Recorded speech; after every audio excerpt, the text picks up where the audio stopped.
If The Abyss was the most physically taxing film I've made because we were underwater so much, I think Avatar was certainly the longest and the most complex film that I've ever made. More complex than Titanic or the Terminator films or anything else. On those films, especially the Terminator films, we broke new ground with the CG effects and so on. And we were always trying to push the envelope. This time, it pushed back. And then we pushed harder. And it took a long time. There was no book to look this up. There was no manual for how you do this sort of film. And we were doing it very differently than previous performance capture films because we went beyond. It's by definition, as exploring a frontier, you're going to make mistakes. We made mistakes, but we figured it out. I'm only smart enough to surround myself with enough smart people to solve the problems. And I had a great team because we were way out in the unknown. But that's cool. That's where I like to be.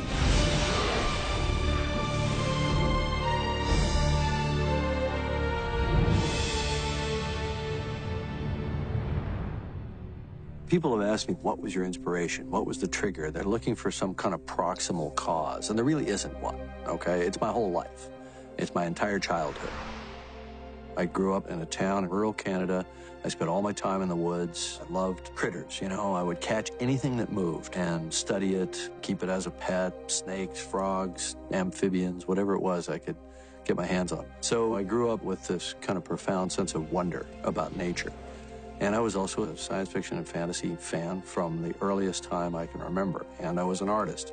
So my way of processing that was to draw and to paint. And I was painting creatures and painting alien worlds for as far back as I can remember. So my Avatar is really the sum total of all that. There was no single moment of inspiration. Now, the thing that got me off my duff to actually sit down and write it, this movie that I'd had in my head for most of my life in some form or other, was that I was the CEO of a big visual effects company. And I wanted to challenge that visual effects company to go beyond, not just beyond what everybody else was doing, but beyond the beyond. I wanted to be so far out in front that nobody would ever catch us. And that's essentially what Avatar is. It's the most high-tech film in terms of its execution, dealing with essentially a very low-tech subject, which is our relationship with nature. And in fact, the irony is that the film is about our relationship with nature and how our technological civilization has taken us several removes away from a truly natural existence, and the consequences of that to us. I first heard of Avatar when we were prepping Titanic, so it was 1995-ish, and Jim gave me a scriptment to read. And think of a scriptment as a novella with certain scenes broken out into dialogue. Come on! Come on! The essence of what I got out of reading the scriptment was that it was an emotional journey set in a world beyond what I certainly could have imagined. I figured if we could do that, we could do anything. And of course, the answer that I got was, we can't do this. Nobody can do this. That was in '95. It was several years after that we started to even think about it. When we did some tests on Brother Termite, which was a movie that involved an alien character in Washington, D.C., and we needed this character to interact with humans. And we said to ourselves, we need to do that with performance capture. And we actually tested a whole sequence. Marion, some of my people have disappeared. I need to know why. And Jim envisioned doing the facial performance with an image-based process. That was the seed that really proved to us that there was the potential to finally be able to do a film like Avatar. Avatar was written in '95 to be the next film after Titanic. And there was supposed to have been a continuity of work during the time that Titanic was being made to prepare us for making Avatar after Titanic. But we made a decision that it wasn't even worth putting together the couple of $1 million that we wanted to spend in research and development during that time, because we wouldn't be able to get there in that time period. So I went off and made Titanic, and then after Titanic, I got very focused on deep ocean exploration, and I did 6 subsequent expeditions, and my last expedition ended in summer of 2005, and that's when we started Avatar. So we proposed to Fox that they support us for a year, and we would do several things during that year. First, we would research the technology. Could we really do the things we think we can do? And we'd begin to develop the art of the world so that they could get a visual sense of where this movie would take place. We were doing two things simultaneously, and they involved two completely separate groups of people. One was the technical side, led by Rob Legato and Glenn Derry, and the other was on the design side, where we brought in a handful of artists that included Neville Page, Yuri Bartoli, George Rochelle, Wayne Barlow, and a gentleman by the name of Rob Powers. They went out to Malibu, where we set up in a facility so it could be near Jim, working on the designs for the film. We got the best artists we could find that had excellent portfolios, beautiful work in the fantasy and science fiction area, brought them together, formed a small core team. They wouldn't even tell me what the project was. I had no idea. We go in, we have this meeting with Jim, and we get the scriptment, we read the scriptment, and we start seeing all these big design possibilities. There's a whole world. We're salivating because this is the chance to really come up with some new stuff, you know, something really unique. It was going to be this really colorful jungle world, you know, of Pandora, very alien.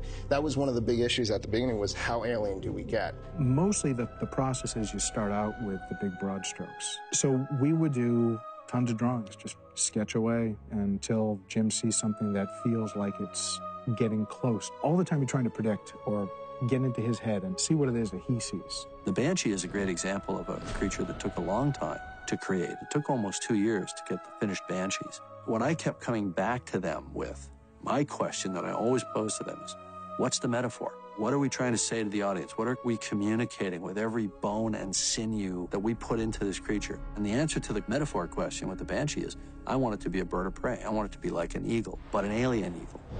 You could apply that to all the different creatures.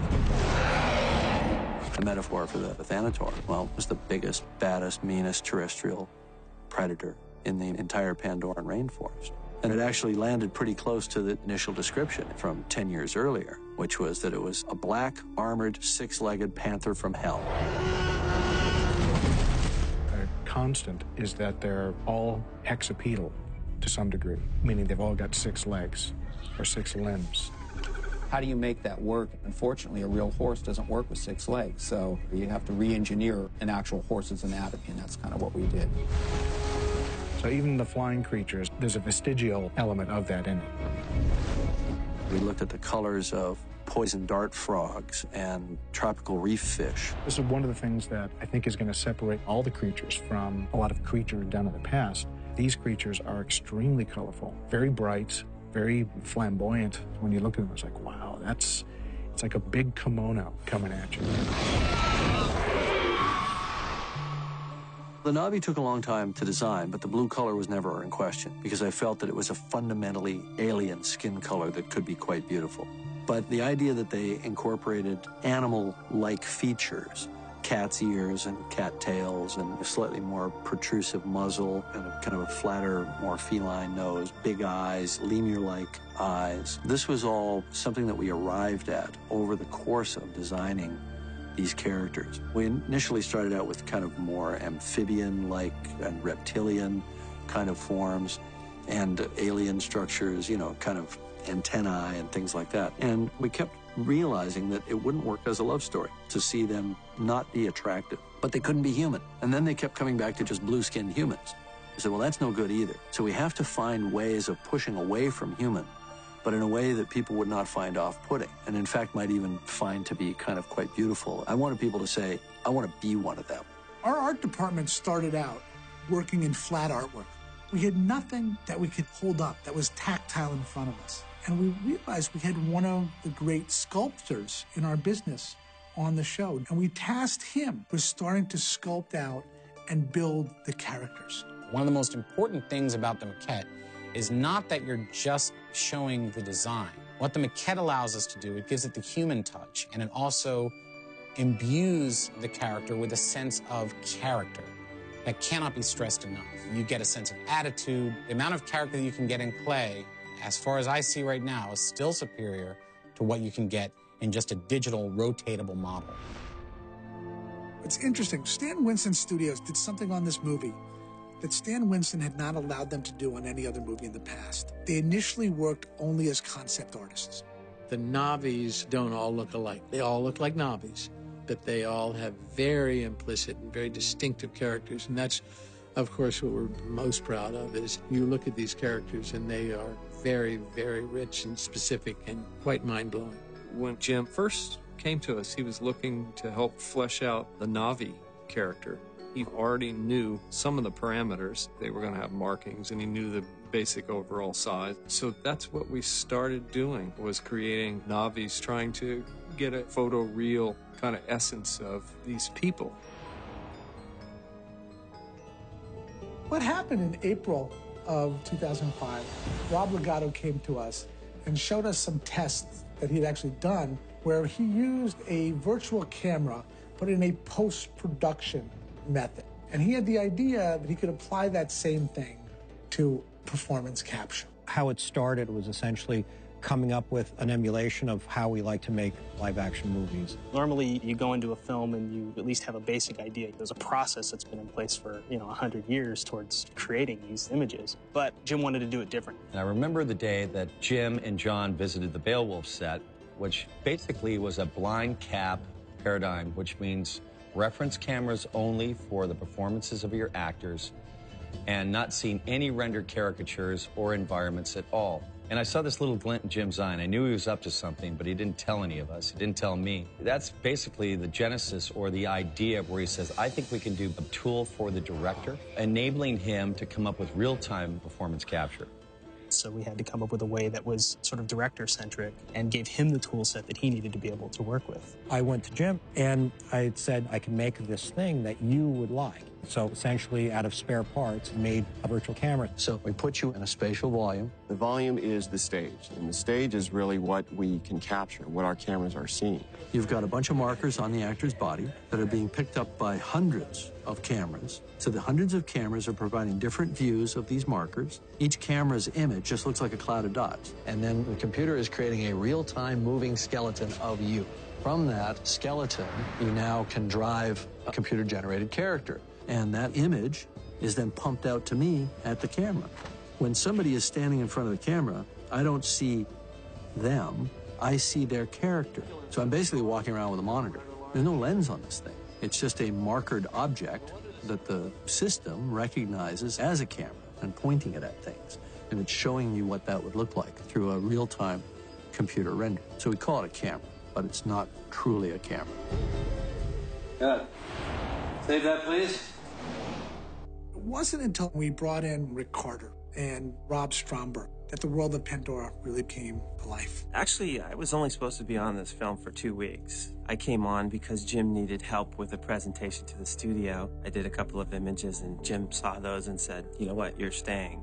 We are very lucky to have gotten Rick Carter to come on to our film. And he came in and he saw the movie on so many different levels. I think that what's unique and special about Avatar is that it's an experience. The part of the job that matters to me is what's it about? The big questions of why, not just how are you going to do it, which of course you have to do, but you have to come up with the whys because those are what motivate you to actually inspire this army of people. And he was able to bring into the fold Brian Church and James Klein and others who just elevated everything. And he worked collaboratively with Rob Stromberg, and Rob and Rick shared the responsibility ultimately of designing the world. This is a real alien planet. The degree to which Jim has thought through the ecosystems and the interactions, this is the first time I've seen anything like this. When you first get there, it's actually a very scary place. We wanted to play out the haunted house factor, the sort of, you don't want to go in there. But then over time, as the characters develop, so does the environment. It develops into beauty, and you get to respect it much as the people who live there respect it. It's a very primeval landscape. Huge, craggly mountains, exciting ring structures from magnetic fields and stuff like that, and then, of course, the giant floating mountains. So it's very science fiction, but yet we're trying to take those very science fiction things, but kind of ground that in sort of a reality. For inspiration, we looked a lot at various regions of China, such as the Guilin area and the Zhangjiajie area, because they have these limestone formations called karst formations. And we also reference a lot of South American jungle, a lot of Venezuela, areas around Tepuy and Angel Falls.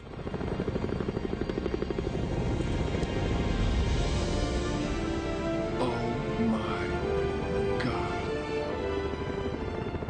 For like the smaller things, such as the alien plants, we would reference a lot of small lichen, small succulents that actually exist on Earth, exotic flowers, and just really play up the scale of those. Jim was really adamant about wanting Pandora to be possible. So his vision was to really have as much real and good science in it as it could be. On Pandora, or anywhere, the environmental factors that would have the most influence on plants would be the light, the solar radiation, which is needed for photosynthesis. So on Pandora, there's a very strong magnetic field and very weak gravity, so plants were able to grow much larger. So gigantism, the large trees, the large plants. That is one big damn tree. By starting out with the designs and the daytime stuff, it was after that that we got into the bioluminescence. The idea that there is fairly low light could conceivably cause plants to evolve bioluminescence. We wanted it to have this kind of dreamlike quality. But the eye needed to be educated through the experience of the film. First, we're going to fly down through clouds. Then we're going to go to this human base. Then we're going to move off that base out into the forest. But we're going to go out there in the daytime. And then we're going to gradually take you into that more and more alien experience of Pandora. And that was by design. We knew we were doing that because we knew that ultimately we were going to wind up in a fully CG rainforest with fully CG characters, and it had to look real. As it's getting dark for the first time in the jungle, Jake lights a torch, and we play the whole scene sort of torch lit so you don't give away the bioluminescence. And there's a moment in the film where Neytiri takes the torch and throws it in a river. It's almost like opening the door to Oz. The torch goes out, and you see the bioluminescence for the first time.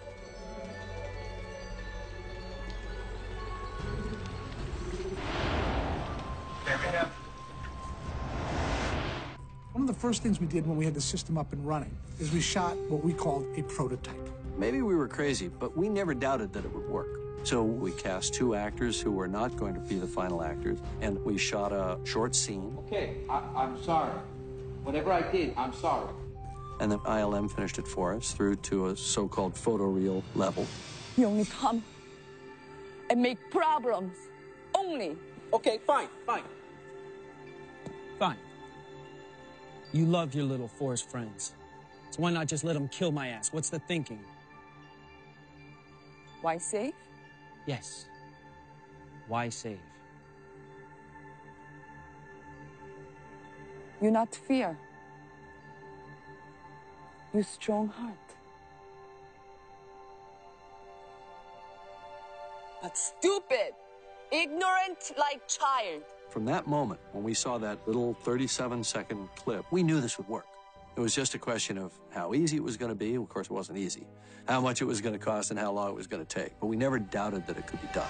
Weta Digital started with us doing the R&D on the project and was very eager to do the film. John came to New Zealand to talk to us and brought a copy of Jim's original treatment for Avatar. I read it and I just devoured it. It was fantastic. And so we just started talking about it and just talking about the ideas that were in the story, the characters, the jungle, the floating mountains, the plants, just the whole world. It just seemed too fantastic to not put it on screen. They'd just come off of Lord of the Rings. They were finishing up King Kong, and they had 2 firm offers to take very big shows.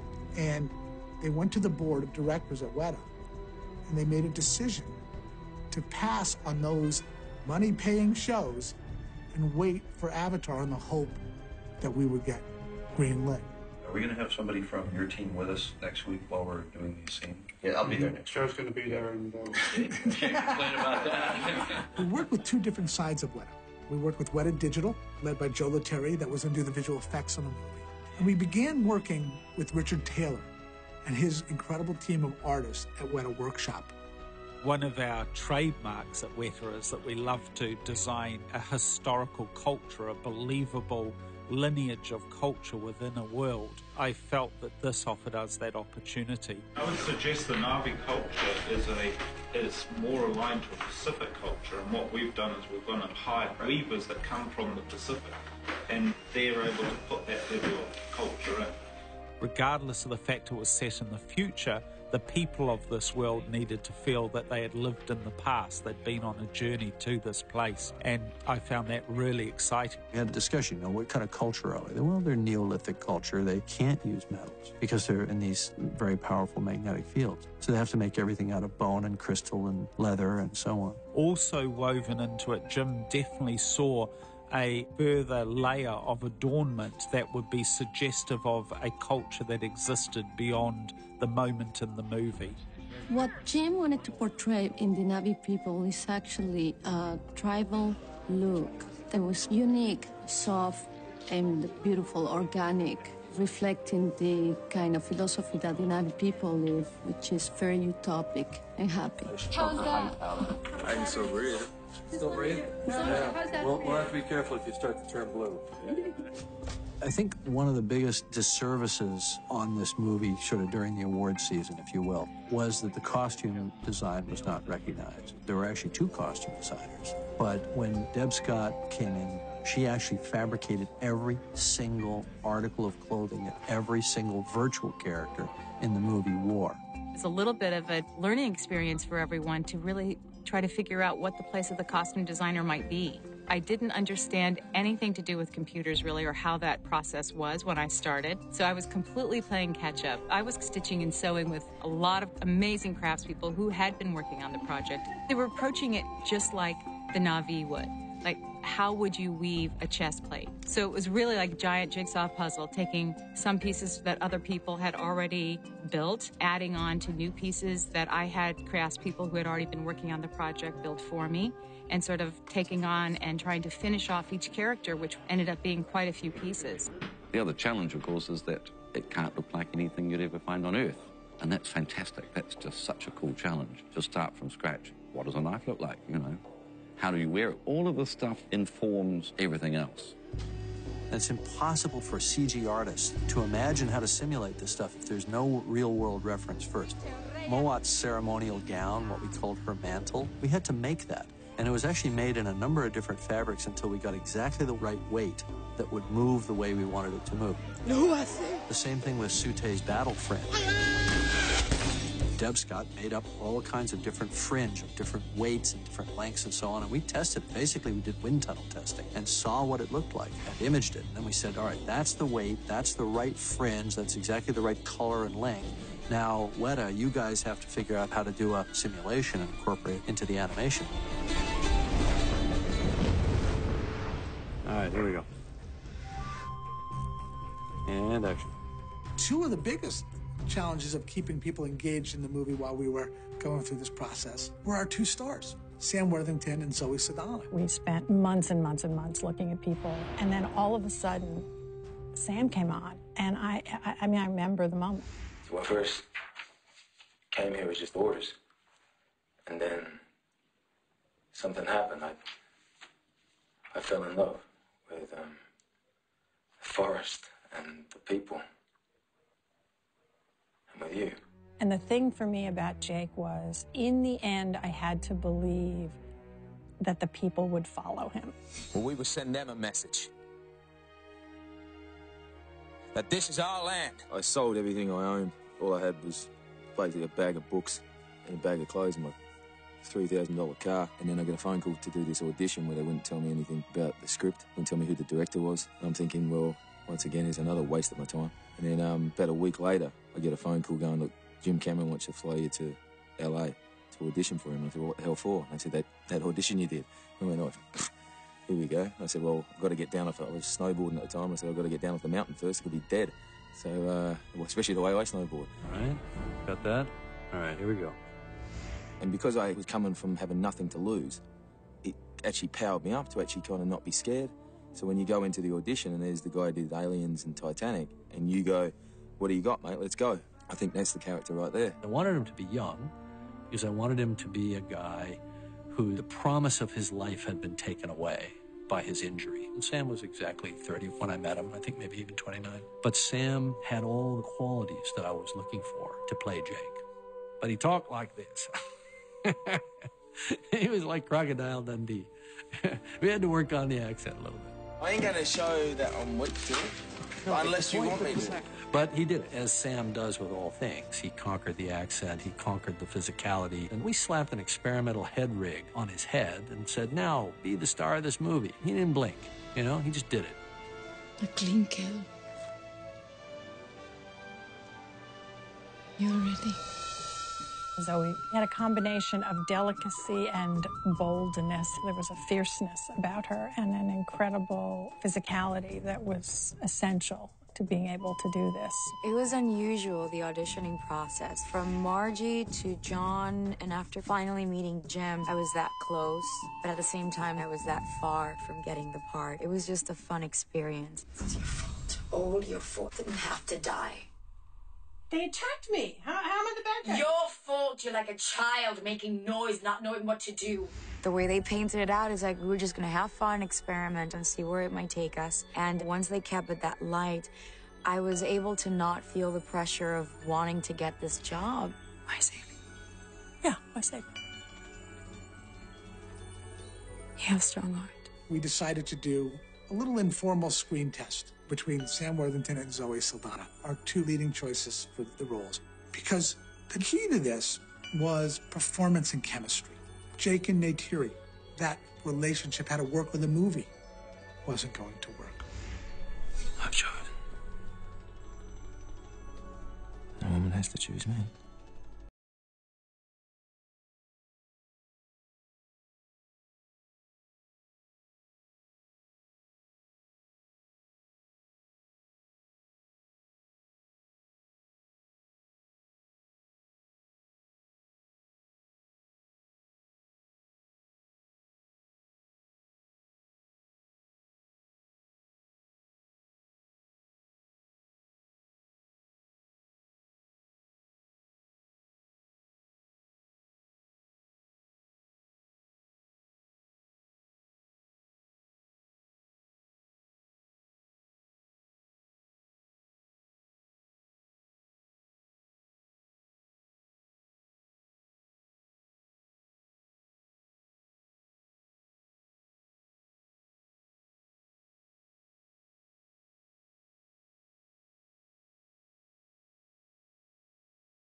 A very daunting day, because all of a sudden, we really had to make the film.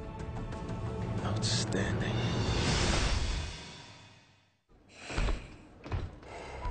I wanted to have my main character become the stranger in the strange land, become the alien, see the world through alien eyes, but still with a human perspective.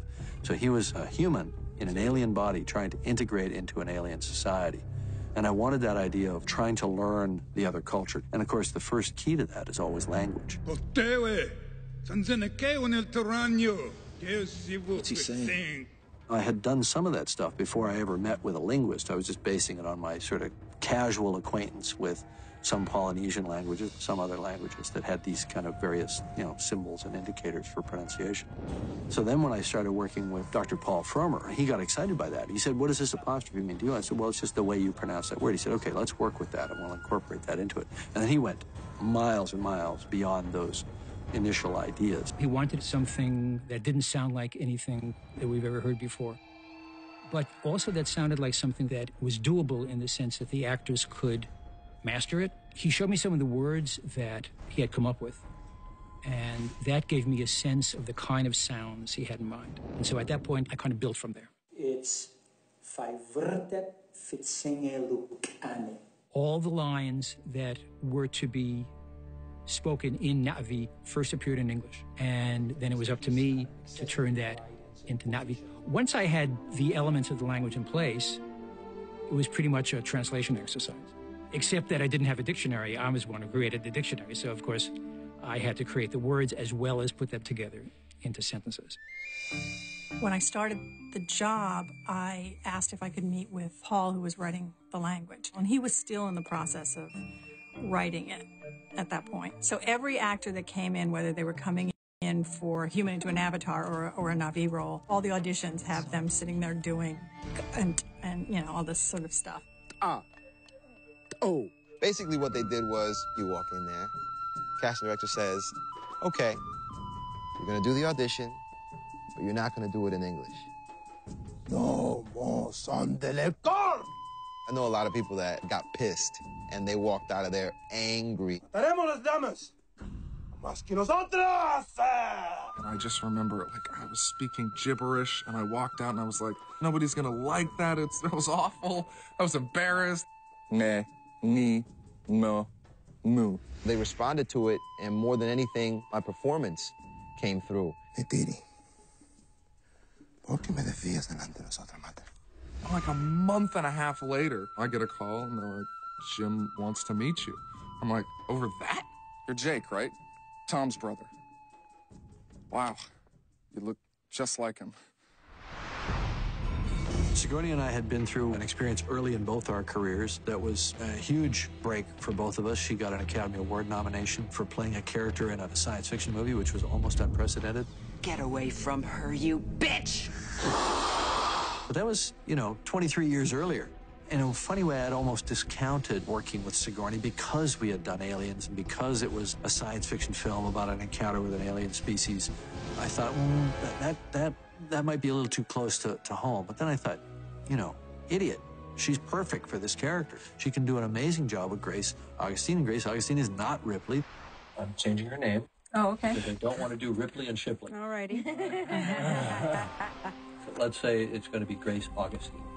Frankly, it's thrilling to be working with Jim again since we did Aliens, but also to be in the first movie he's wanted to do since Titanic, and to see how excited he is about the writing, the shooting, the this, the that, the joy he has of working on this finally. He's quite unique, I think.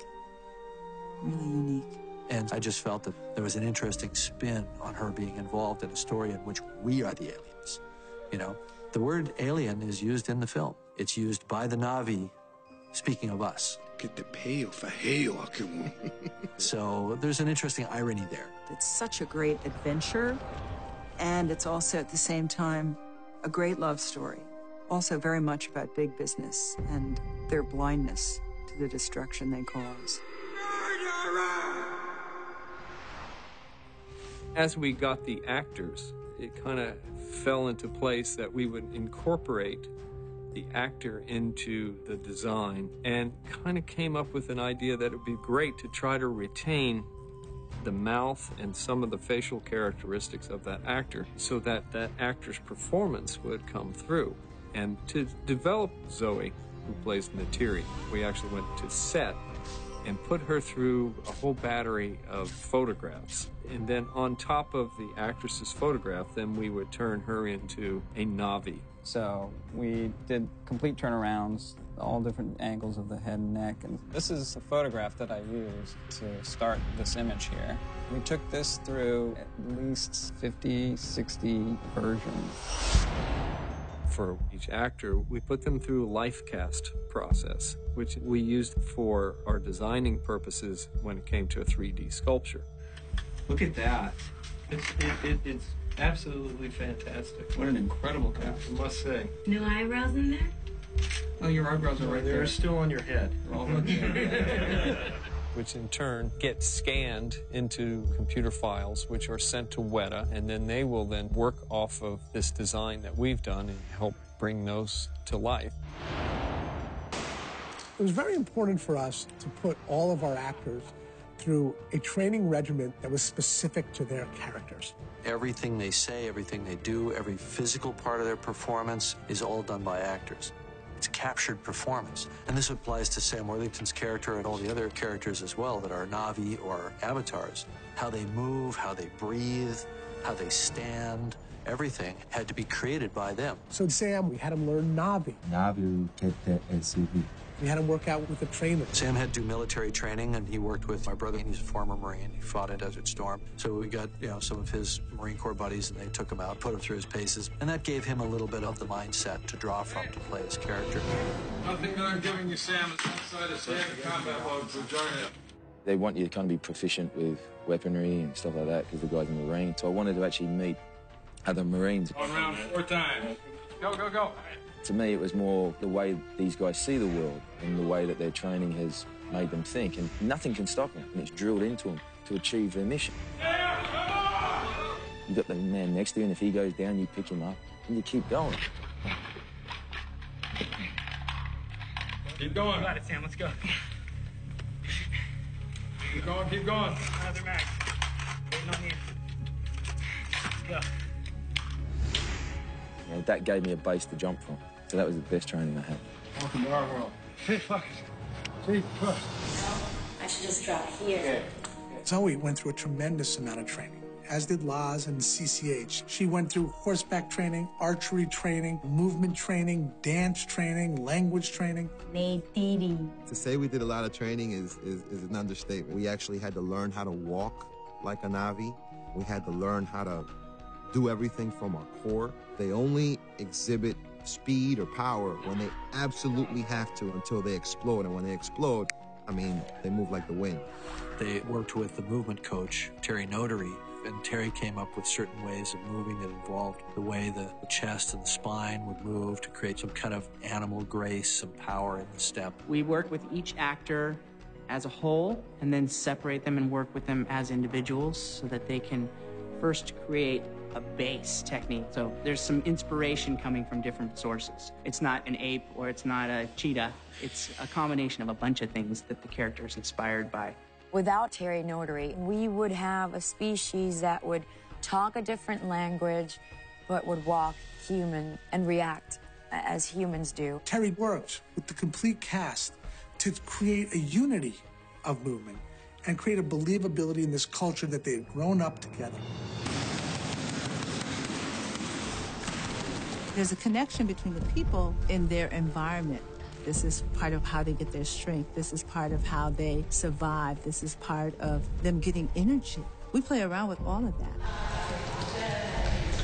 There were some big dance numbers that got cut out of the movie, but her choreography, her movement that she created is still very much a part of the film. When you see all the ceremonial stuff where they're swaying and rocking around and throwing their arms in the air in these very precise time signatures, all of that was created by Lula and by her troupe.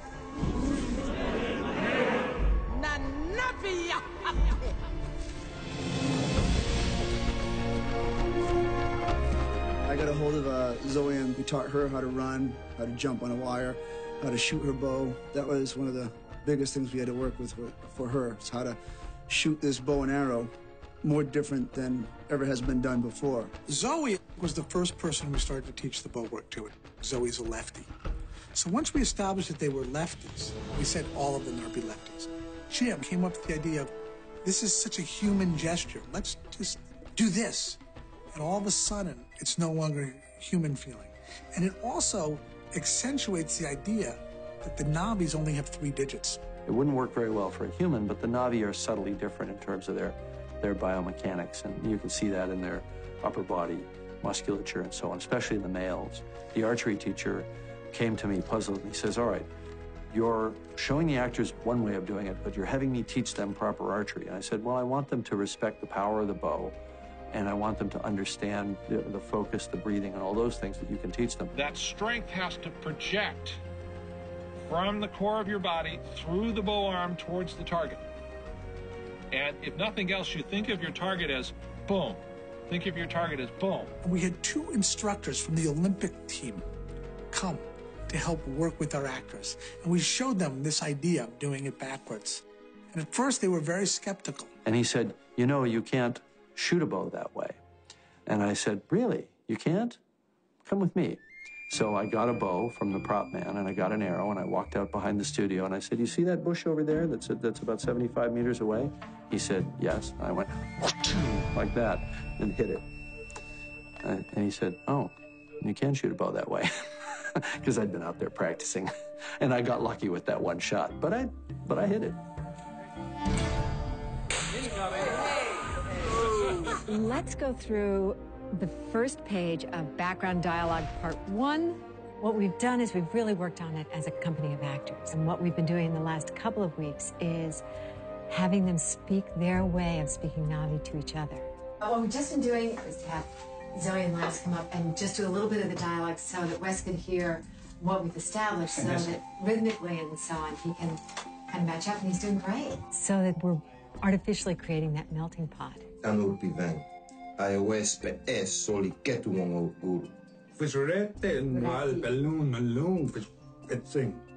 It's part of your costume. It's part of who you become. So you want it to become natural and fluid. Well, I'm lucky because the characters only just learned it over the course of the movie. So if I slip up, it helps the character. Naughty. Naughty. Naughty. Naughty. Paul Farmer had created a language. He wasn't creating an accent. So I basically said, Zoe, you get to establish what Na'vi sounds like and what the Na'vi accent sounds like, because you're the one with the most lines. And then everybody else is just going to have to try to match you as best they can. It's very hard because how do I speak English with an accent? I barely speak English all in itself. The one who interprets the will of Awa. To me, it's been the most challenging thing, is to speak English with a Na'vi accent. I need your help. You should not be here. I knew that we were going to be working in this sterile gray space, this volume. And I didn't want the actors to just sort of come in on the first Monday morning of the shoot and not have any kind of basis for feeling like they were in a rainforest. So we went to Kauai, we went way up in the mountains, and we acted out the scenes. Relax, Maureen. You're making me nervous. And we just did behaviors, but trying to kind of stay in character and talking as if they're characters. Sigourney fed on this a great deal. I know Sam and Zoe got a lot out of it. We didn't know what it was going to be like, and Jim took it further. I thought we were just going to be in our regular clothes, you know, hiking, just to get a physical taste of what it's going to be like to live in a planet and have to rely on anything comfortable. But it was that, but also wearing our costumes. So I was naked for 3 days in Hawaii, up in like the forest, just digging and climbing and muddy, and we're videotaping and we're going through the inside of this jungle. You stepping on my tail. And I saw this headless rat. And I'm with my bow and I'm in character. The moment I saw this rat, I was just like, immediately I went back to like my New York state of mind. I was like, oh my God, I can't deal with this. And he's like, suck it up. Jim was like, come on, Nick Thierry, suck it up. I'm like, right, okay, Zoe, leave. This is jungle, no TV, no BlackBerry. Let me just do this. So it's been a struggle every day to kind of, you know, undo everything that has been done up until my years. I just absorbed that place. I absorbed the beauty of the rainforest there. And we did a couple of scenes and we ran around in loincloths, you know, pretending we were the Na'vi and the Avatar. And there's a difference between being out in the real world and then coming into this grey, desolate area and actually trying to have to, you know, remember what it was like in the water. So if you're swimming here, if you're swimming on kind of just a rolling chair, your brain can kind of remember. We got to rehearse a few of the scenes, and we got to rehearse with physical things because we knew that we were going to be going into a mocap stage, and we weren't going to, you know, you don't know how your foot lands in mud if you're just standing on cement. So your body reacts differently to things once you've actually gone out and done those things. I was shooting them with an HD camera the entire time, just watching how they moved, how they behaved, how the light played on their faces, the light through the trees, if it was sunny, if it was rainy, if it was cloudy. And a lot of that fed my process, you know, on the visual side for how we would light these scenes later. So it was very, very instructive. But I think the biggest part of it that was valuable was just the kind of kinesthetic sense memory that allowed them to create. What did it smell like? What did it feel like? What did the trail feel like under your feet? Come on! So it was about making it real for the actors.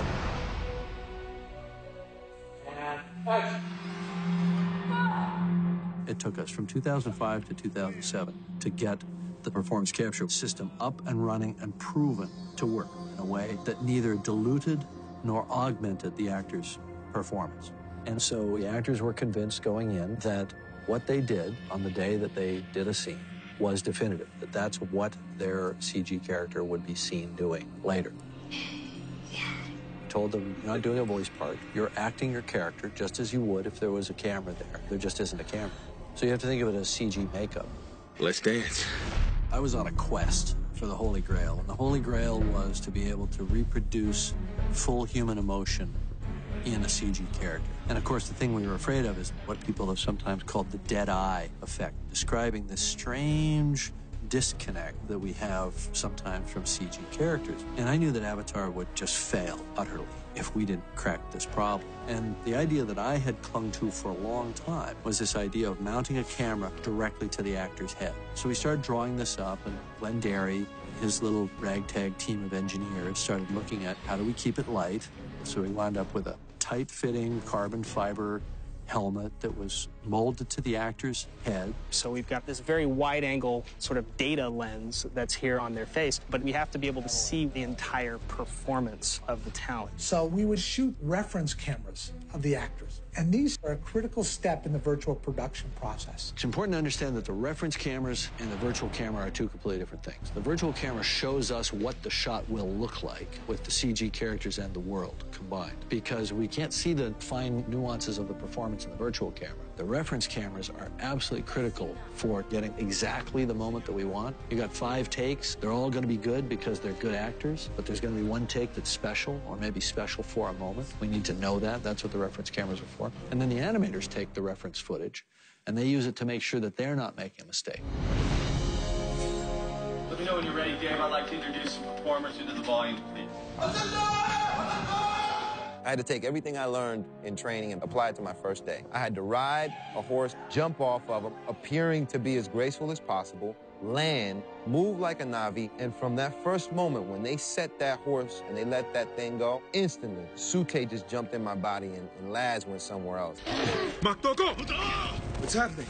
You've got to swim pretty quickly, otherwise you're going to drown in there. And Jim makes you comfortable. You dive in, and it doesn't take you long to get rid of all the technical aspects. I need your help. You should not be here. It's liberating. It's just you and the other person. Yeah, they've got dots on their face and a helmet cam and power packs, but you can still see their eyes, and it takes acting back to what it should be, which is trying to get something from the other person and vice versa. I trusted you. Trust me now, please. What I can say is that every day I would go to work the same way I went to work for Star Trek or other movies that I've done before, and there was nothing different about what I was doing. Just the prep work. As opposed to going through hair and makeup, I went through dots, and then all of a sudden I was on the set and I was playing Neytiri. Jim says action. I don't know what happens. I at least have no idea that I'm wearing this. I feel like I'm blue and I'm 9 feet tall, and I'm as sexy as hell. Like, I just totally forget. Actors have said to me, you know, sort of half-jokingly but a little nervously, so what, are you trying to replace actors? And of course the answer is no. We love actors. This whole thing is about acting, and it's about creating these fantasy characters through the process of acting. What we're replacing is 5 hours in the makeup chair, having rubber glued all over your face. So I think the actors found it very collaborative, empowering, freeing. I think it was just plain fun. It's kind of fun. There's been a lot of discussion about performance capture and what it means for actors and the impact it'll have. To me, it completely expands what we're capable of doing. And I think digital prosthetics is an interesting way of looking at it. Grace?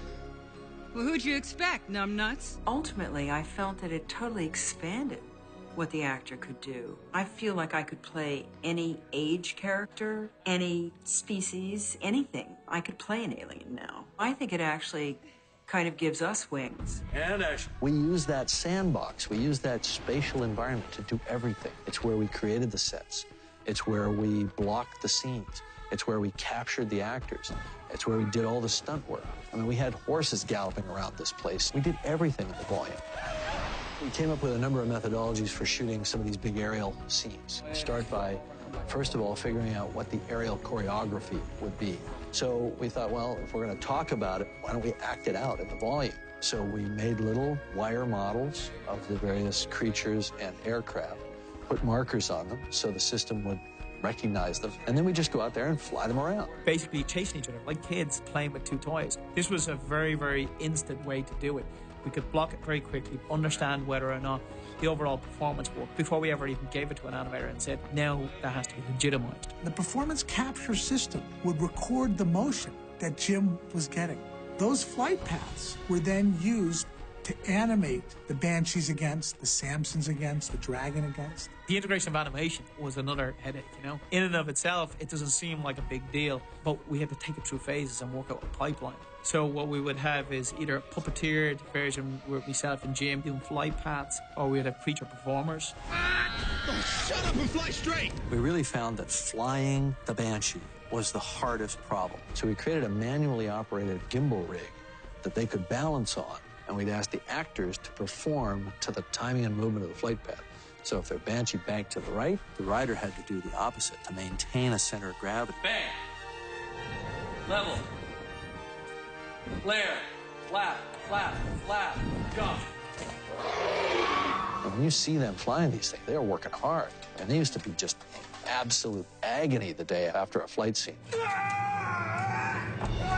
The biggest set pieces for the stunt department really have been this thing that we call the beanstalk. Jim wanted the actual beanstalk to be created. So these people actually had to climb it as if we were climbing it on a cliff. Climb up there and then get around to the left side. Come on, climb up, and then climb right around to the left side right away. And so we put them on wires, and we put 2 sandbags, which would take about 40 pounds off the person. They can climb it a little bit faster than they normally would. You need to build all of these physical cues for the actors and for Jim to work with so that the digital world starts to take on the character of the real world.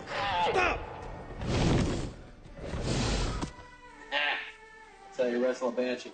We would have to build layouts, which were the physical interactive set pieces. So that if you saw the Na'vi climbing a mountain, we had to create, let's say, a 20-degree grade. If they were climbing a vine, we dropped ropes down and you'd see them climbing a vine. So it was all very interactive. Yet there was no environment there. There was no jungle. And we can be very improvisational because we're not bound by the set. There's nothing on the set. It's a gray set. But the difference is that a big boulder would take an hour and a half with a bulldozer and crew to move it. In our world, it literally takes a second. We select it and move it. And if he says it's too big, we scale it down. Everything in our environments is modular. Okay, bring the camera around. Any plant, any mountain, any exotic alien life form can be completely moved and configured and sized and scaled with a push of a button. The thing that's amazing about it is that we don't wait for lights. Things that you normally wait for on a film set have been switched over to computers and to digital this and digital that. If I want to whistle up a tree or a mountain or anything, I can do it very quickly. And there were often times when we'd come in to work a scene on a given day, and we'd get some ideas, and we'd run with that. He likes actors, which is really helpful, particularly for something like this where you're not seeing the physical set. It's really important to have the kind of director who can lead you and let you know what's happening, and then you can react to that. His detail is spectacular, so he can create the picture for you that you're not seeing. We would create very rough animation in the virtual production stage for our creatures. It's a territorial threat display. Do not run, or he'll charge. So what do? Dance with it? Jim would be there with a pole and going after Sam, and he'd be representing the hammerhead.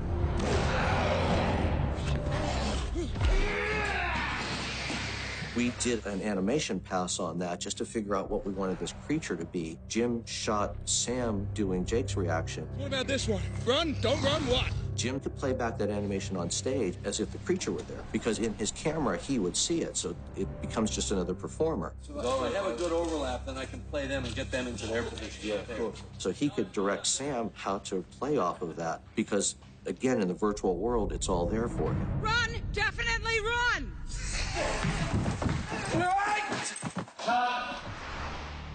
We thought we learned everything in the first year of research and development, because we had done a test and based all of our reasoning on a scene with only 2 people in it. We hadn't done a scene with 10 people or 100 people in it, and those represented more difficulties in virtual production. If we got past 5 characters, it would create a problem just capturing the motion. Never mind getting them to run with fully fledged sets and lighting. We just hit a ceiling, man. We taxed the hardware to the max, and the software at that point was untested. It was not built for what we were trying to do. So every time we pushed, it crashed. Got no save. No save. Let's go again, please. Here's an example of a scene that almost broke the system. Made of a lot of different elements. You can see there are horses, different performances of the principals and the crowds that were on the side. They were all combined together in one shot. And we're selecting specific actions and syncing them all up so that they all play relative to whatever's happening. This is like reinventing the wheel. It was really challenging, I have to say. I've never been so challenged on anything. So here we are 2 years into making Avatar, which is longer than it took us to do all of Titanic right through finishing the movie. And we're still 6 months away from starting an entire live-action movie, and it had nothing to do with the virtual production. It was pretty daunting. One of the big challenges of designing this movie was that you have two completely separate worlds coming together with two completely separate modes of technology and two completely separate aesthetics. You've got the Na'vi, who are a weaving culture, and you've got the humans who work with technology, with metals and electronics and with composite carbon fibers, all of this sort of thing, advanced military weaponry. And we had basically different artists worked on these two different cultures. We brought in people like Ty Ruben Ellenson and Ben Proctor and Paul Osmo, who all worked on that type of material. Most directors are content to have something kind of look cool, and Jim, that's just not his world at all. When it comes to mechanics and man-made objects or bits of technology or bits of architecture, vehicles, all this sort of stuff, he wants it all to work. He wants it all to make sense. He wants to see an engineering mindset was put into it, a practical mindset. Why is this handle here? What is this piston doing? It's not about strict sort of art direction and cosmetics. It's a more thoughtful design process, and he holds us all to that standard. All the way from Earth to Hell's Gate, it had to have a human scale to it. It had to have a human livability in it. Jim wanted this contrast of gray tones and kind of depressed look to everything. It looked livable. It looked like it had been there for a long time, or it looked like it kind of gone through the ringer a bit. Of course, I love all that hardware stuff. I'm an unrequited engineer. I worked with Ty very closely to make sure that the amp suit's shoulder motion would work and was thought out in terms of the various articulations and where the servos would go. Range of motion was all thought through, and where the power supplies would go, where the servos would go, and all that. When you're approaching things, even inanimate objects, oftentimes you'll find if you listen carefully to what the director's saying, or if you just think about it in terms of the story, they do have to have a narrative quality to them. For example, Scorpion, which is one of our small attack vehicles. It's called the Scorpion. You know, Jim came up with that name, of course, which is an angry, fighting little insect. And in the course of this film, this thing is a deadly force to reckon with. Scorpions, pursue and destroy. So you want to build that into your design. You want this thing to look aggressive and arrogant and powerful, badass little killing scorpion. That's the shapes, that's the marks you make, and that's what you hope to get on screen.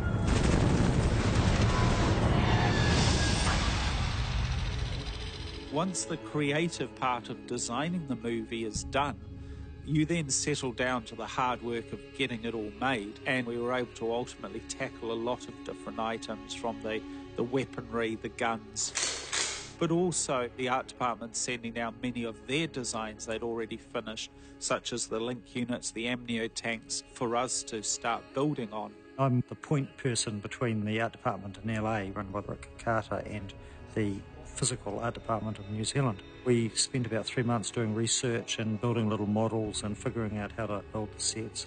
Getting a construction plan and process based on what information, because this was fast-tracked in that they were still designing the sets in LA that we would be building in New Zealand. So we would take every little morsel, every scrap of information we got and run with it.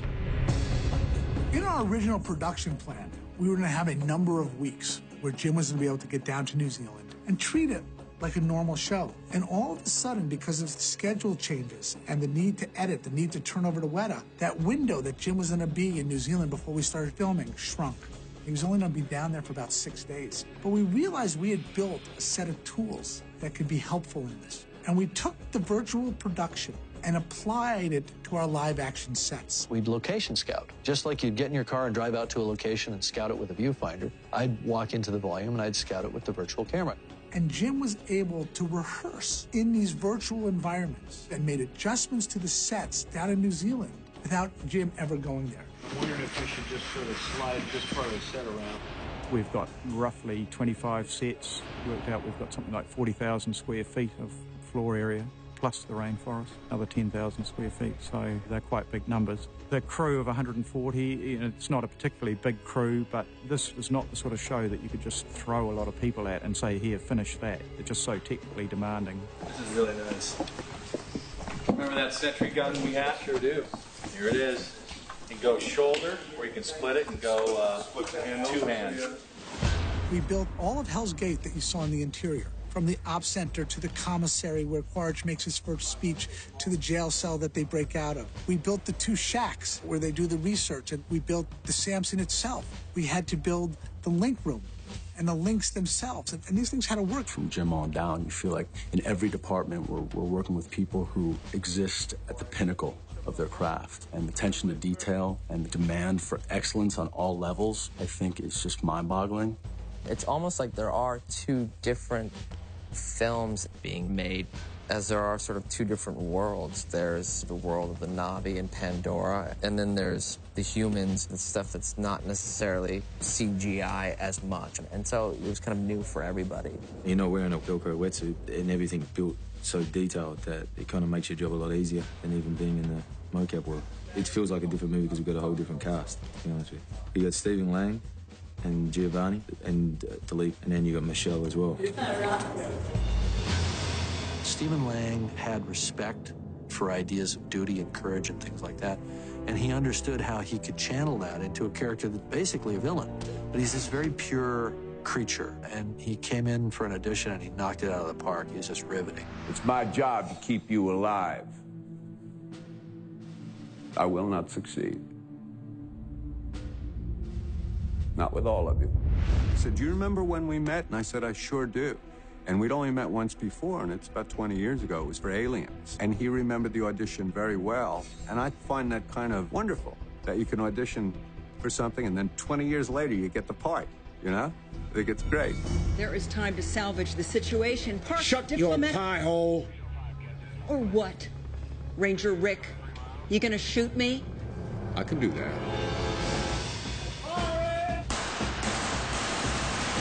For the live action side of it, we did more weaponry training, fight training.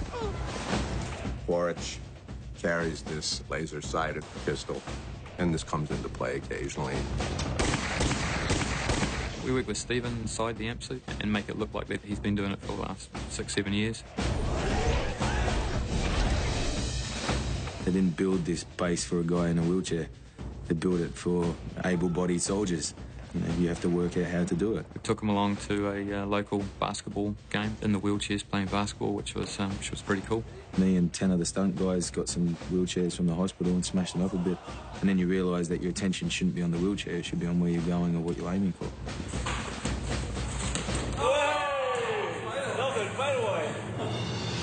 This right here is the Samson.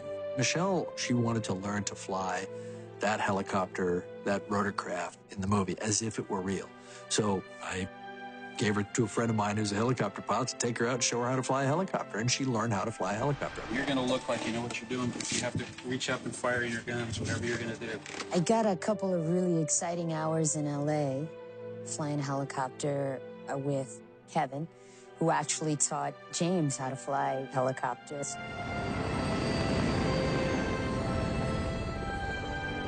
There's something about being in the air that's just beautiful. Thank you for flying Air Pandora.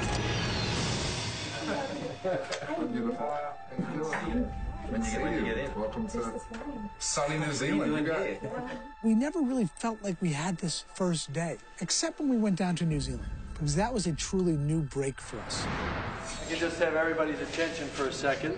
This is kind of a pinch me moment. We're actually getting to make this movie. It's a dream project. You know, this script, the first draft of it was written 12 years ago, and we didn't start on the film then because, frankly, the visual effects guys told me I was mad to even try.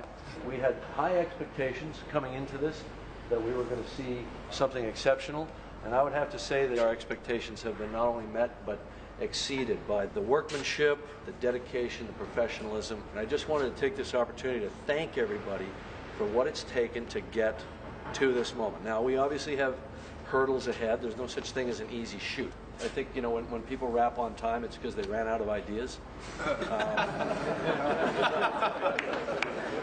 So, don't count on that. Here we go. And action. Dr. Augustine, you can't be up here. That's false. The thing that's hardest to understand about all this is we actually created 2 completely separate camera systems that had completely different jobs. One was our virtual camera system to capture actors and shoot them virtually in a virtual environment. The other one was the Fusion camera system, which was for shooting live action actors and sets in 3D. Okay, that's a cut. I fell in love with 3D when I made my first 3D film, which was in '95, and that was T2 3D. The logistics and the technology required were enormous. The cameras were the size of refrigerators. This didn't seem to be practical. So the Fusion camera was an outgrowth of all the 3D camera development that Vince Pace and I had done for several years previously. It was designed to be a state-of-the-art professional cinema camera for 3D production. When we first looked at the camera system, we called it the reality camera system, or the RCS, because we were trying to mimic the human eyesight experience, so reality, if you will. Then Jim came with the name Fusion, which really is fusing creativity and technology. It's fusing the two images to form one, and that's really what we're doing. The design of the camera has been researched for a long period of time. What they've done is just take all the weight off a 3D system and essentially assembled two cameras with a beam splitter that are able to simultaneously photograph two images at the same time. And you have a series of servos that basically you can align the two images or disalign them according to how much 3D you're looking for in a shot. I've never done a film in 3D, so the experimentation was really enticing for me. Technology for the 3D, it takes a little getting used to because it's like there's two cameras and they have to just check the I/O every once in a while. And it's not that different, but just a little bit different. And you learn quickly, like, it's a technical marvel, like, the fact that the cameras will photograph the same exact thing the same exact way, what your eyes do naturally. It took years and years to develop to make the cameras do it. Once we're done shooting a scene, you can just walk 15 feet away, get yourself into a pod, put on some glasses, and watch your scene in 3D. A lot of our sets, we made the decision not to build full sets. We would put in green screens, and we would do set extensions. Roger that. If you take the Link Room, for example, we only built one side of that set. It was a mirror image on the other side, and we were able to fill that in digitally. Where we are right now is one end of the armor bay, and it goes, you know, about 50 feet. You realize that the armor bay is probably 10 times as long as we have it. It's absolutely filled with heavy weapons and amp suits. There's your man. See you on the flight line. Our probably biggest gag on this will be the motion base we built for the Samson. It's huge, you know, it's the size of a bus. So. We also have the Samson in the back lot, which is going to be hung from a large crane. It's really cool. They basically land the thing. All the guys jump out just before it, like, hit the ground. I don't know how many feet in the air. It was probably about 40. And they turn on these massive fans to make all of the foliage in the ground move. It's been the whole gamut of effects, really. Things breaking, simulated helicopter flight, bullet hits, fire.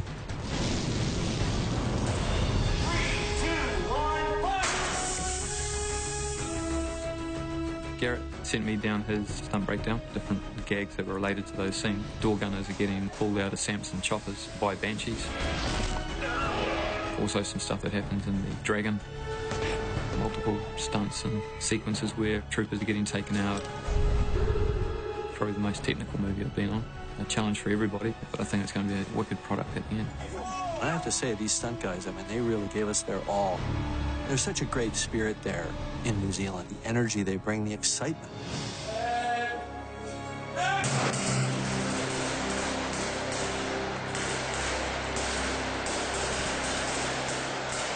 The live-action shoot, as it turned out, was exhausting. It was a 7-day-a-week process while we were down in New Zealand. So the shoot in New Zealand, which everybody thinks of as an exotic, easy location, was none of that. I just want to say thank you very much for making this a long and grueling shoot, but a wonderful shoot, in the sense that I really appreciate the energy and the workmanship of the spirit. No matter how long the hours got, everybody still pulled hard, and I think I'm on my way. As we were saying our goodbyes on the set, the stunt coordinator came up and said, the stunt team has something that they'd like to give you. Is it gonna hurt? Challenge. And I turned around, and here they all were, these New Zealand stunt guys.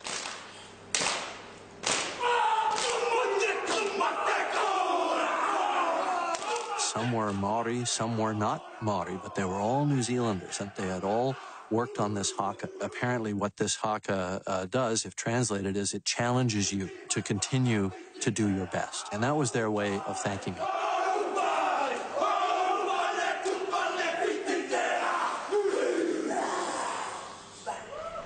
And they handed me the taiaha, which is the ceremonial staff. And that was their way of saying, New Zealand thanks you for bringing this project here and for making us a part of it.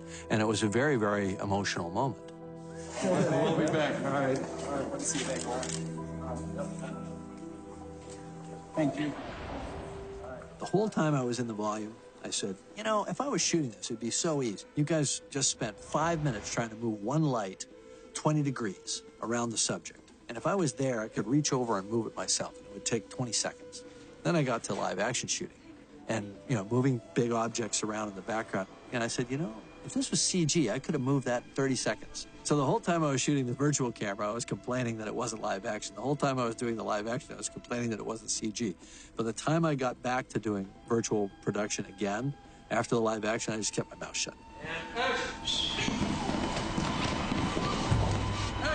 What I realized is that they're both hard, and they're completely different. So you have to have a good team that knows one discipline and a good team that knows the other discipline. After the live action filming was completed, most movies are done. We still had a tremendous amount of scenes that we had captured performances on that we had not yet done camera on. These would play back on the stage with Jim and the virtual camera. Yeah, please. So now the actors are gone, and he's out there with this virtual camera playing back their performances from sometimes months before. Let's do a take. Over here. Ready? And playback. When he looked through the lens of the virtual camera, it was as if those actors were there giving him the performances live. Yeah, beautiful thing. He would now go and create the actual shots that became the movie. Action. So after all the frenzy and activity of a live action shoot, lifting. And it's just me with the virtual camera out on a big empty stage for a year.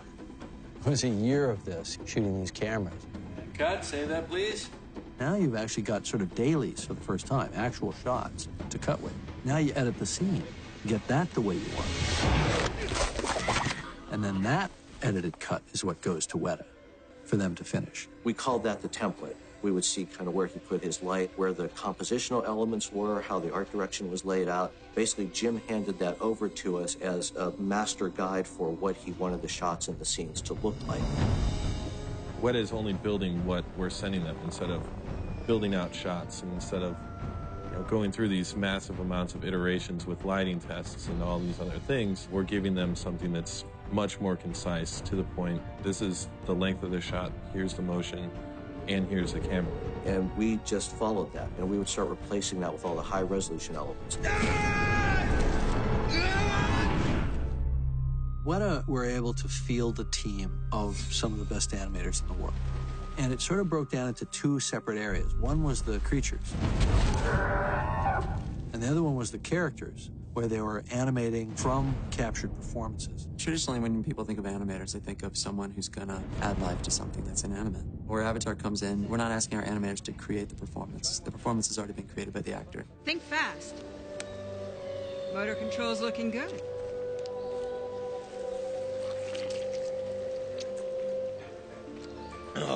The animator's job is to analyze performance, analyze every detail of it, and make sure it's coming across. It was very important for us to make sure that whatever Zoe did, whatever Sam did, actually came through their avatars onto the screen and played as convincingly as when they were on the stage. You take a character like Neytiri, and the idea is that the audience just has to fall in love with this character. When she smiles, there has to be a connection between her smile and the audience. It really is a collaboration. It's working with the actors and then working with the animators to bring the character to the screen. I see you. I see you. We have to figure out how to maintain that integrity, maintain that performance, so that the characters you see on the screen are really what the performance was intended to be.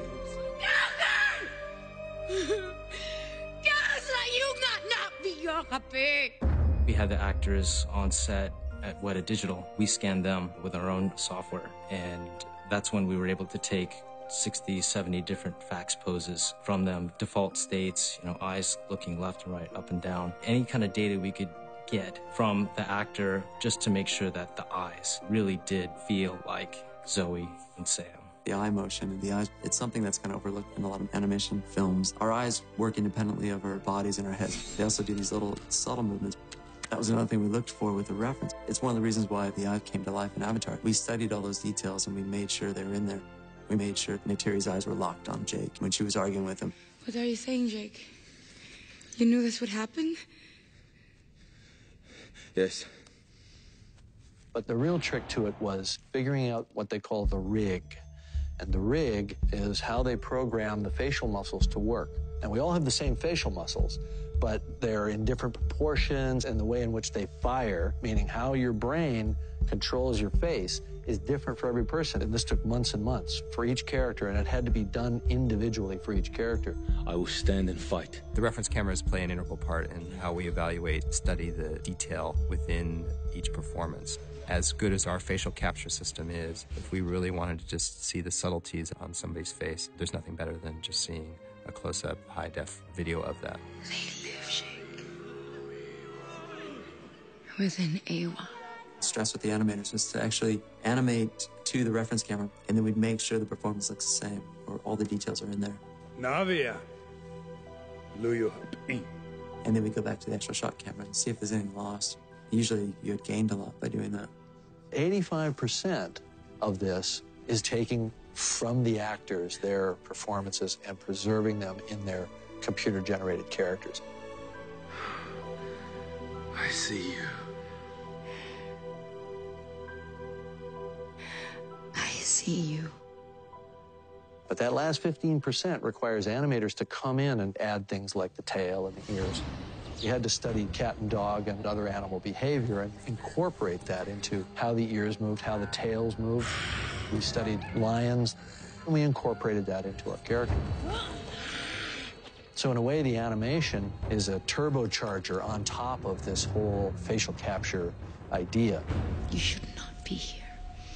When Neytiri is furious with Jake, her ears flatten out and her tail's going back and forth. So there's a total character that's created.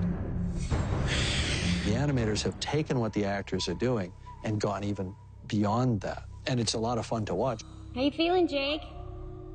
Hey, guys. It is my performance. This thing walks and talks and acts like me.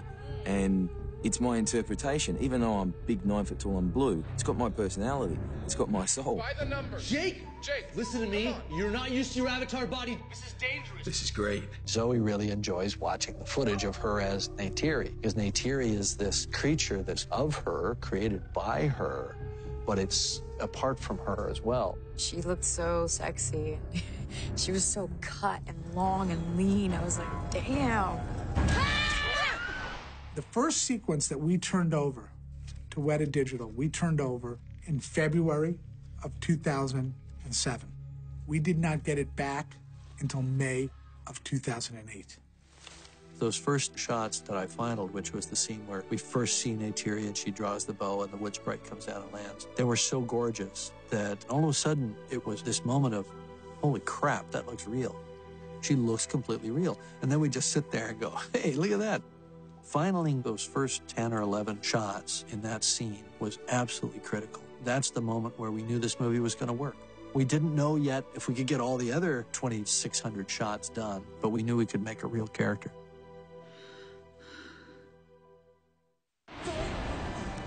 We were cutting the whole movie together, and in the summer of 2008, a full year and a half before the movie was released, we sat down for the first time to watch a full cut of the then existing movie. And the movie at that time was very, very long. So the film was like a mosaic of scenes that were in various stages. So you'd have scenes that were in a pre-cut and then something that was in a virtual camera cut next to something that was turned over 6 months ago that was in animation level, and it was hard to watch. We had to cut the film shorter because it wasn't quite gelling up. It always felt too long making its points, and I kept surgically taking little bits out here and there. And, we eventually wound up cutting out about 40 minutes of film from the time we first screened it for ourselves a year earlier to the time we finished the cut. There was a point where We had been hoping to just be able to handle the whole film ourselves, but Jim handed us a cut that was about 45 minutes longer than the one that got released, and it still had a lot of character work in it. We said, okay, if we focus only on this character work, that's more work than we thought we were going to be doing, and it's too late for us to gear up to do the other work. We made the decision to pull work in late 2008, but we didn't get the approval to do it until spring of 2009. So these shots were just lying in wait, the work building up, Jim stressing out about it. Yeah, okay, so you still have some tech work to do on contact, shadows, and reflection. And it was a nail-biter. The whole movie was a nail-biter in terms of getting things done, because we were always missing these deadlines that we kind of made up out of nowhere. Let's do this by this date. Because we sort of knew if we didn't do that by that date, we wouldn't get this done over here. ILM took the most number of shots and the most complicated shots, and their shots had to seamlessly fit in with Weta's work in the end battle. Other sequences were standalone sequences, where we would get companies like Hydraulics, Framestore, or Hybrid, and the other visual effects vendors, a complete sequence that they would deliver to us. Because of the way this film was done and how long it took to finish shots, we were in a constant state of deadline for, I think, 1.5 to 2 years. Fire.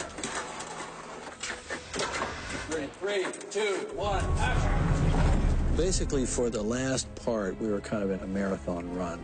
We couldn't back off the throttle. And we actually went back and shot a little more live action again later after our last capture. So it sort of went capture, live action, a lot of capture, little tiny bit of live action at the end. Action. This particular shot, we got a live action Stephen Lang, where we had to extract that off the green screen, put it together with the digital Jake, combine it with the atmospherics, the digital jungle, everything else. With the rebreather face masks and all of these shots as well was digital because it's glass. You're reflecting all of the studio lighting instead of the actual jungle that didn't exist. With Avatar, we had to do everything. There were vehicles, there were creatures, there were characters, there were jungles, nighttime, daytime, clouds, weather, rain, anything that you could think of, we had to create. It covered the whole gamut. The first 13 shots we did for the movie took a year, and after that it was sort of a exponential curve up, and we were delivering 200 shots a week at the end. And what we had to teach ourselves was that there was a process of development, and the slower we went at the beginning, the more Weta was able to learn and improve the infrastructure. Which actually worked okay because we got better and better and better as we got toward the end. So we could actually go faster and faster. So even though we sort of backloaded the whole schedule, we had learned how to go fast enough to be able to compensate for it. The first time that we actually showed it to a large group of people was Cinema Expo, which is an exhibitors convention in Amsterdam.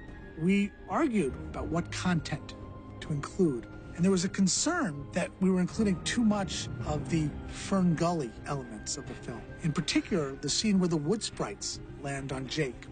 We decided that we were going to keep it in. And we presented this in Amsterdam to a mixed audience, 3,500 people. The response was remarkable.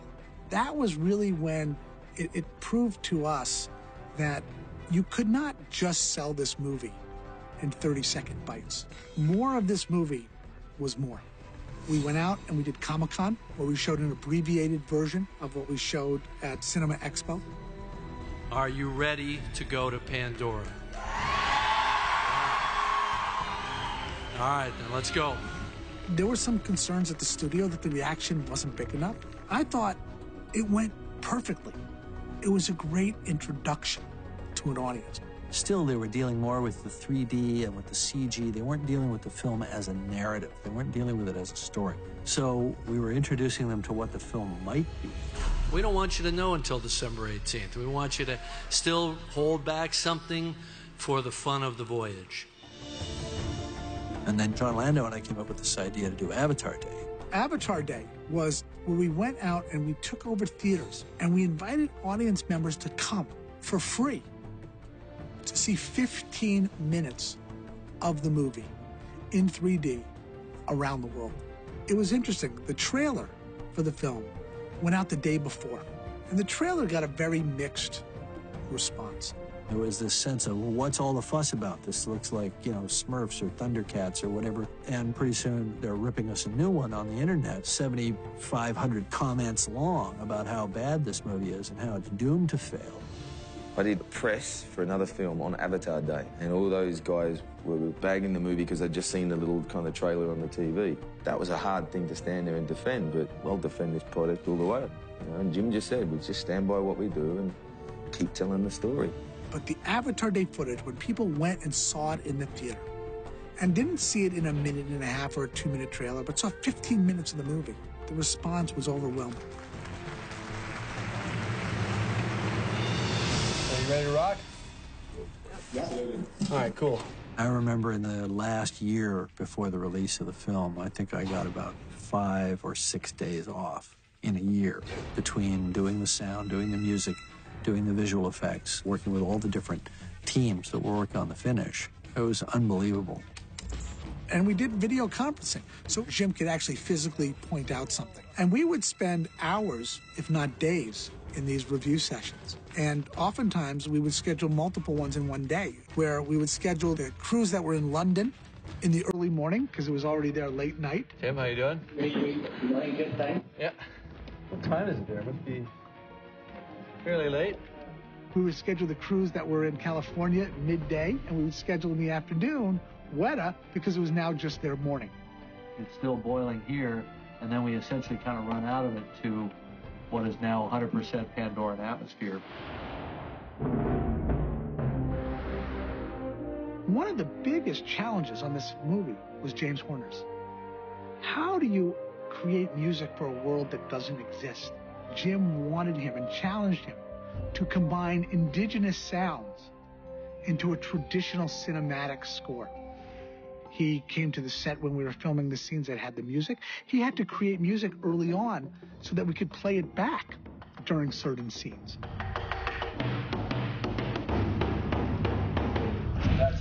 The first thing James did on this film was bring in an ethnomusicologist and start collecting sound, vocal sounds and various different instruments from around the world. Initially, the music was a lot more ethnically based.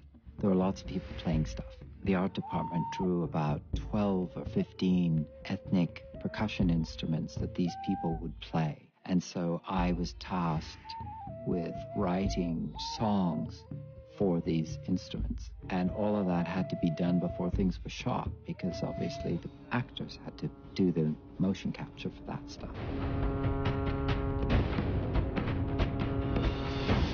What I did was I sampled a lot of interesting instruments. And then I worked with them electronically to get an effect that was different than the instrument could make, but that had a kind of a weird spectral quality that made it sound like you really haven't heard it before, but it doesn't sound quite human either.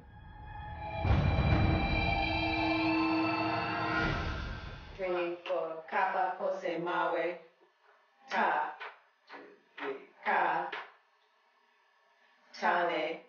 And they were two women that just are professional singers, and they just pinched off their voice to sound like sort of half African, half Navi, children, adult. Tane, Tane. A couple of days went by where we didn't really keep anything that was sung. It was just getting the right sound. We can get one good one. No, we trust your ears. Yeah.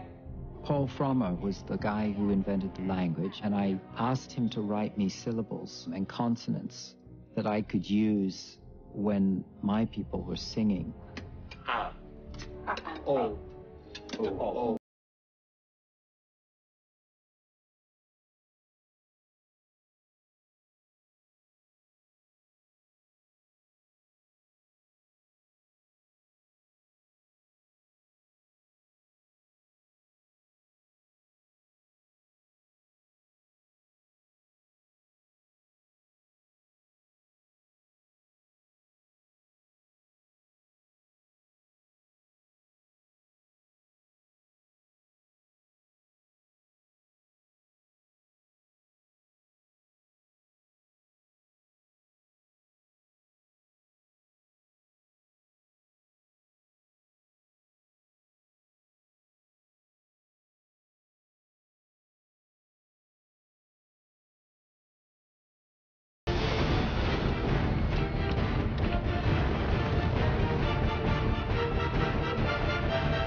Which, by the way, there are a number of composers who can do that epic heroic thing.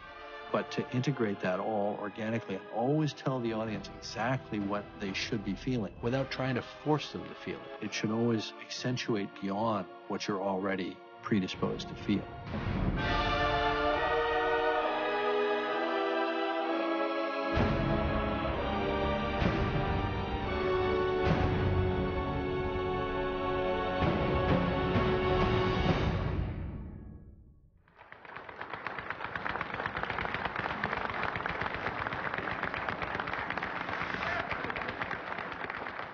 Movies aren't made by one person, they're made by a big group of people.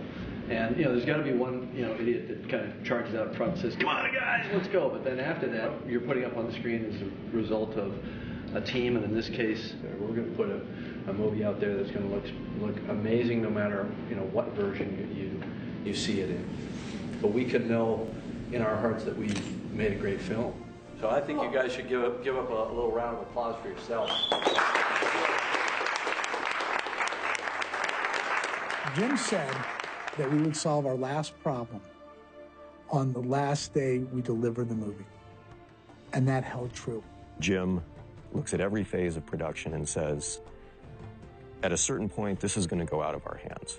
So what we envisioned doing was basically customizing the release so that every viewer in every theater got the best possible experience. There's a lot of vagaries when it comes to public exhibition. Screens are different sizes. You've got different formats and technologies involving 3D. So we did something that had never been done before. We did a customized release. Wherever you went, it was going to be the perfect digital cinema package for that theater, and you were going to get the best possible screening of Avatar that you possibly could. We spent 4.5 years on Avatar. We wanted to deliver a perfect experience. Perfect in the photography, perfect in the post-production, perfect in the CG. And we really jumped through a lot of hoops to deliver that experience to the audience.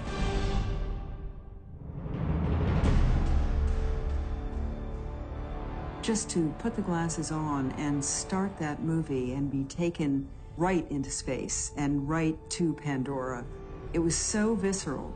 It was so exciting. And I'd never been taken literally, it felt, to another world. I wasn't prepared for, first of all, how powerful the emotional story was and how subliminal the effects were. It was seamless. And I just forgot all the work that had gone into it and was just transported.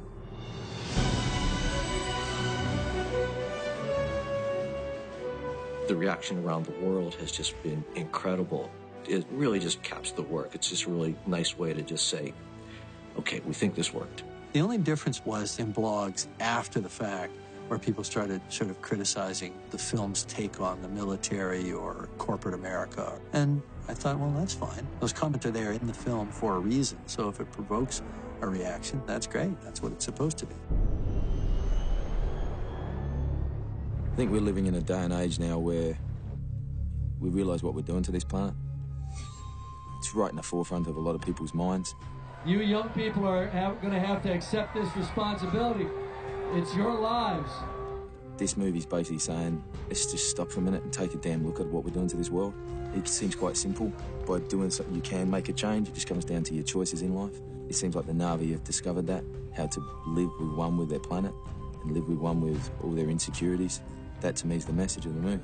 It's never too late to change. It's never too late to make a better choice. I've been asked to be here to help them raise this voice, raise this cry, and to be a part of this very, very important moment and this very important battle.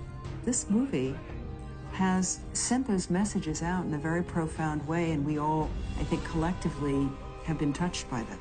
Jim has gone to such great lengths to not only trying to say, suspend your disbelief, he's trying to say, be here, experience this. I love the fact that I'm part of a project that's always going to be remembered or thought of as a very significant moment in the history of film. It feels really, really good to have been a part of something so special and to have worked with people that were so passionate about something that we all just held together and gave it our all. And it's a really good family to belong to. And that's what thrills me, is the fact that throughout history, we're stamped. And nobody can take that away. Like, it did happen, and it did conquer, and it feels great. Whatever one thinks of the movie, I know what we accomplished in solving these technical challenges. I know that we were able to take from the actors their beautiful, amazing performances and preserve them in their computer-generated characters. And that was my biggest goal. See the world we come from. There's no green there. They killed their mother. And they're gonna do the same here. The question remains, how much does a piece of entertainment, a movie, actually change the way people act? One can hope that people feel that little twinge of conscience, that little sense of responsibility. It can only be a movement in the right direction. I just don't want to feel that I'm going through this process of making these movies just entertaining people and it has no higher purpose. I'll settle for a small change. I see you.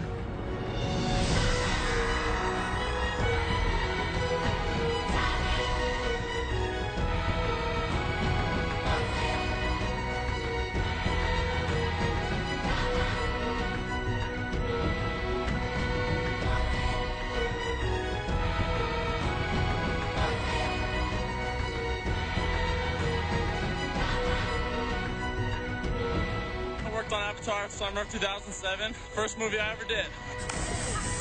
Avatar is Blood, Sweat, and Tears. A new way of creating movies. an epic experience. More than just another movie project. A groundbreaking movie. A great warning to our planet. Best film I've ever worked on. Like going back to film school. An amazing roller coaster ride. Sci-fi epic awesomeness. I'm getting paid overtime for it. The most challenging. Avatar is a date magnet. The director's vision. Truly a secret experience. The first feature film I worked on. A completely immersive experience. It's new, it's inspirational. It's my wife and I having our first child. I spent 9 months on James Cameron's Avatar. It's long hours. It's also part of my personal history now. Great storytelling. It's also a lot of friendship. I met my wife through someone on Avatar. I had 2 more kids. I was on it for so long. It was a surprisingly musical world.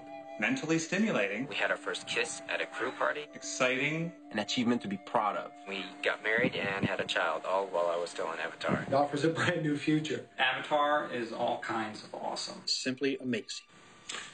Avatar is spectacular. Avatar is gonna rock your balls off. Difficult. A testament of love. The greatest movie film ever. Art, science, and awesome. Creatively rewarding experience I think I've ever had. The most complex, challenging, rewarding show that I've ever worked on. A reminder that there are no boundaries to filmmaking. The collaboration of seemingly endless talent and passion. It's the defining film of our generation. Was so inspiring. Avatar stands for family. It takes a planet to make a movie. An odyssey of discovery. Amazing, seminal work of art. The new blueprint. Avatar is about seeing the forest for the trees. The artistic challenge of a lifetime. That's that. Avatar is such a great movie. I'm gonna go watch it.